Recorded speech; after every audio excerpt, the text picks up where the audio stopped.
Hey there, this is your Highland Travelers once again. Okay, I just want to take a moment to remind you about the importance of road safety and respecting road markings. Alam yung very important po yan kasi road safety is our top priority. So, hindi naman po tayo perfect. Meron din tayong ginagawang kamalian minsan. Pero be very careful po tayo each time na we step out into the street. Whether as a driver, di ba? Isang tao, pedestrian, cyclist, rider, whatsoever. We have a responsibility to prioritize the safety of ourselves and others. Okay? Be very considerate to other people kasi alam nyo naman, kailangan natin ang ating safety. And wag din natin kakalimutan na we have road markings. We have such as crosswalks, stop lines, lane dividers. Ang mga yan, meron pong gamit yung mga yan. May mga purpose po yung mga yan. Okay? They help and guide or organize traffic flow.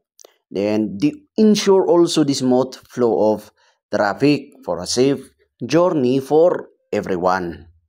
Disregarding those markings, not only put yourself at risk, hindi lang po yung sarili nyo, but you're putting others' life in danger. Huwag pong ganon. Because, alam nyo na, we are sharing the road. Hindi naman po ninyo pagmamayari yung kalsada. Meron kang makakasalubong, merong sumusunod sa'yo.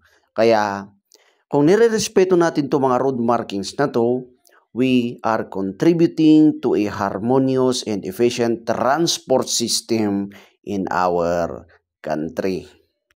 Minsan talaga, pag nakita mo naman yung crosswalk or yung overpass, di ba ang layo-layo? Kaya it's tempting na mag-jaywalk, pero wag mong i-ignore ang traffic rules kasi that is your lifeline. Okay? Just a few seconds, pwede mong lakarin, mag-overpass tayo for our safe cross to our road. Because you know, the potential consequences are not worth it.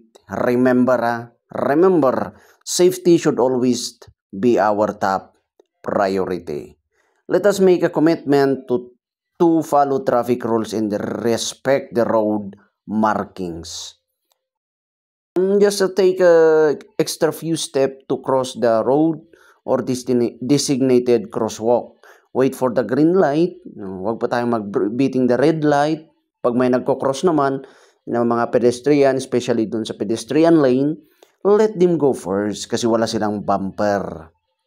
We can create a safer environment for each and everyone po yan. Whether you are a driver, you are a pedestrian, you are a cyclist, you are a rider, or whatever you do in the road, we all play a vital role in maintaining road safety.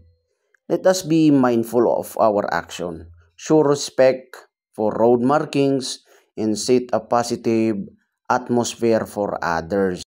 At ulitin ko, kahit ano ka sa kalsada, meron kang pananagutan sa isa't isa. Okay? Kasi ang pag-disregard ng mga road markings, traffic sign can lead into a life-threatening death sometimes.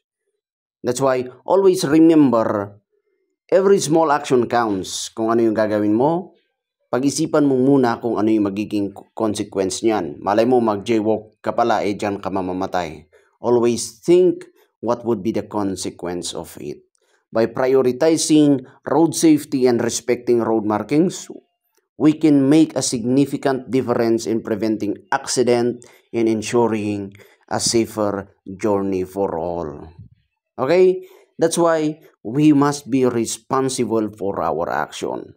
Stay safe, be responsible, and let us make a road safety as a shared priority. Together, we can create a culture of respect and make our road a safer place for everyone. I hope you got this, because this is just some tips and reminder to each and everyone for us not to disregard road markings, traffic sign, traffic signal, and always share our responsibility to each and everyone.